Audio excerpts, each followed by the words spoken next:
আসসালামু আলাইকুম রহমতুল্লাহ। প্রিয় শিক্ষার্থীবৃন্দ, আজকে আমি তোমাদের বিজনেস স্ট্যাটিস্টিক্সের একটা ক্লাস নিচ্ছি। বিজনেস স্ট্যাটিস্টিক্সের সেন্ট্রাল টেন্ডেন্সি এই চ্যাপ্টার চলছিল।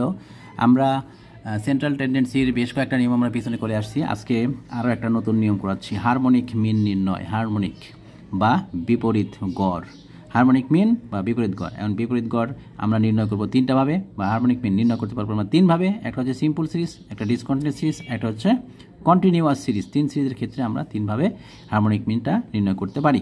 এখন দেখো, সিম্পল সিরিজের ক্ষেত্রে কীভাবে হারমোনিক মিনটা নির্ণয় করতে হয় ওইটা আমরা দেখাচ্ছি।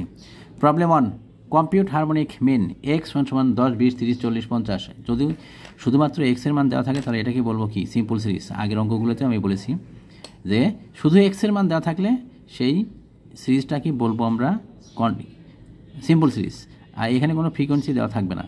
আর ফ্রিকোয়েন্সি মানটা কত হবে, ফ্রিকোয়েন্সি বা মোট গণসংখ্যার মানটা কত হবে, এখানে যে কটা তথ্য থাকবে সেটা হবে আমাদের টোটাল ফ্রিকোয়েন্সির পরিমাণ বা এনের পরিমাণ। তো এইখানে এক্সের মান দেওয়া আছে 10, 20, 30, 40, 50। মোট কটা মান দেওয়া আছে, 1, 2, 3, 4, 5। এনের মান যেহেতু 5টা দেওয়া আছে, তাহলে যেহেতু এক্সের মান 5টা দেওয়া আছে, তাহলে এন হবে কত, 5। এনের মান তাহলে 5। এখন দেখো, হারমোনিক মিন সিম্পল সিরিজের ক্ষেত্রে হারমোনিক মিনের সূত্র কি, আমরা সূত্রটা আগে প্রয়োগ করছি। দেখো, we know harmonic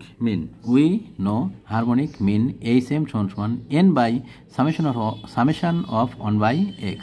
এনের মান পরে বসাবো, আগে আমরা 1 by x, এই যে সামেশন অফ 1 by x, এটা মানে কি, এটা মানে হচ্ছে 1 by x1 plus 1 by x2 plus 1 by x3 plus 1 by x4 plus dot dot dot plus 1 by xn, মানে এইভাবে চলতেই থাকবে আমাদের এটা সূত্র।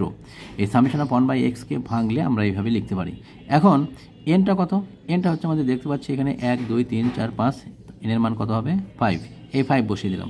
আর এখানে 1 by x1 প্রথমটা ছিল কত, 10, তাহলে 1 by 10। তারপরটা কত, 20 ছিল, তাহলে 1 by 20, 1 by 30, 1 by 40, 1 by 50।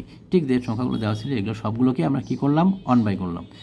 1 by করে এখানে আমরা একবারে ক্যালকুলেটারে করে নিয়েছি 1/10 plus 1/20 plus 1 by 30 plus 1 by 40 plus 1 by 50 লিখে সমান দিলে চলে আসবে কত, 0.228333 চলতেই থাকবে। আমরা মোটামুটি এই সংখ্যাগুলো নিয়েছি।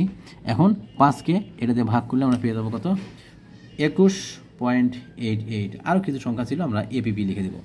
এটাই ছিল আমাদের সিম্পল সিরিজের ক্ষেত্রে হারমোনিক মিন নির্ণয়ের নিয়ম। এবার আমরা হারমোনিক মিন তো পেলাম, সিম্পল সিরিজের ক্ষেত্রে হারমোনিক মিন পেলাম। এবার ডিসকন্টিনিউয়াস আর কন্টিনিউয়াস সিরিজের ক্ষেত্রে হারমোনিক মিনটা নির্ণয় করছি। ডিসকন্টিনিউয়াস এবং কন্টিনিউয়াস দুটো একই সূত্রের মাধ্যমেই হবে। আমরা কন্টিনিউয়াস সিরিজটাই করে দিচ্ছি। আর কন্টিনিউয়াস সিরিজের ক্লাস ইন্টারভেল থেকে যখন মিড ভ্যালু বের করব, মিড ভ্যালু বের করার পর পরের যে অংশগুলো করতে হচ্ছে, এইটা আমরা ডিসকন্টিনিউয়াস সিরিজের ক্ষেত্রেও করব। আমরা এই জন্যে কী করলাম, শুধুমাত্র কন্টিনিউয়াস সিরিজটাই দেখালাম, কারণ কন্টিনিউয়াস সিরিজের মধ্যেই ডিসকন্টিনিউয়াস সিরিজটাও হয়ে যায়। আচ্ছা দেখো, প্রথমে ক্লাস দেওয়া আছে 0 থেকে 10, 10 থেকে 20, 20 থেকে 30, 30 থেকে 40, 40 থেকে 50, 50 থেকে 60, 60 থেকে 70। যেহেতু ক্লাস দেওয়া আছে আর পাশাপাশি ফ্রিকোয়েন্সি দেওয়া আছে, তাহলে এটা অবশ্যই কি, কন্টিনিউয়াস সিরিজ।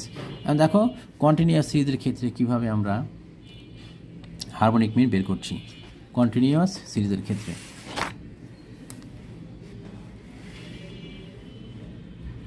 এক্ষেত্রে আমাদের টেবিল করতেই হবে। টেবিল না করলে অঙ্ক সলিউশন করা সম্ভব না। টেবিল করে নিয়ে আমরা অঙ্কটা কমপ্লিট করব। Table for harmonic mean, class 0 থেকে 10, 10 থেকে 20, 20 থেকে 30, 30 থেকে 40, 40 থেকে 50, 50 থেকে 60, 60 থেকে 70। আমরা এখন মিড ভ্যালু বের করলাম আগের নিয়মেই। প্রথমে 5, 15, 25, 35, 45, 55, 65। নিম্নসীমা আর উচ্চসীমা যোগ করবো, ভাগ করবো 2 দিয়ে। ভাগ করে আমরা এই মিড ভ্যালুগুলো পেলাম।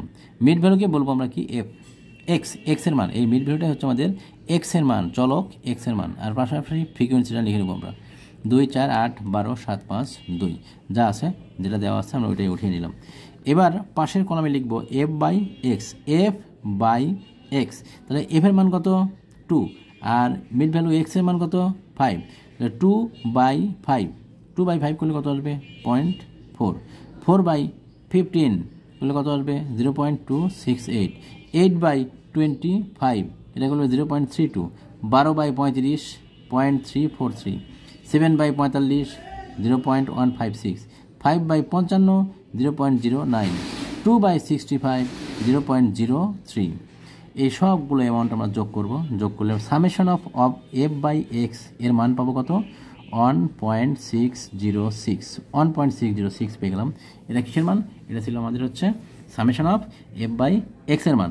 এবার এনটা পাবো কী করে? এই যে আমাদের ফ্রিকোয়েন্সি দেওয়া আছে, ফ্রিকোয়েন্সিগুলো সব যোগ করে আমরা এর মান পেলাম 40। এখন আমরা সূত্রে যাচ্ছি, হারমোনিক মিনের কন্টিনিউয়াস সিরিজের ক্ষেত্রে যে সূত্র, সেই সূত্রটা প্রয়োগ করছি।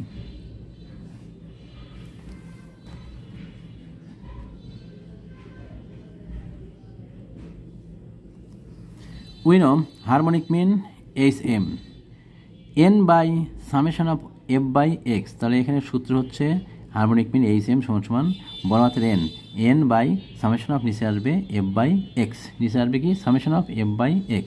মানে n এর মান কত? এখানে n দেখতে পাচ্ছি n এর মান 40, তাহলে n সমান লিখলাম 40। আর summation of f/x, summation of f/x এর মান কত? 1.606, তাহলে 40/1.606। আমরা 40কে 1.606 দিয়ে যদি ভাগ করি তাহলে অ্যান্সার আসবে 24.91। আরও কিছু সংখ্যা ছিল, আমরা এখানে কি এপিপি দিয়ে দিলাম। হারমোনিক মিন, অর্থাৎ কি অ্যান্সার লিখবো এটা, হারমোনিক মিন সমান 24.91।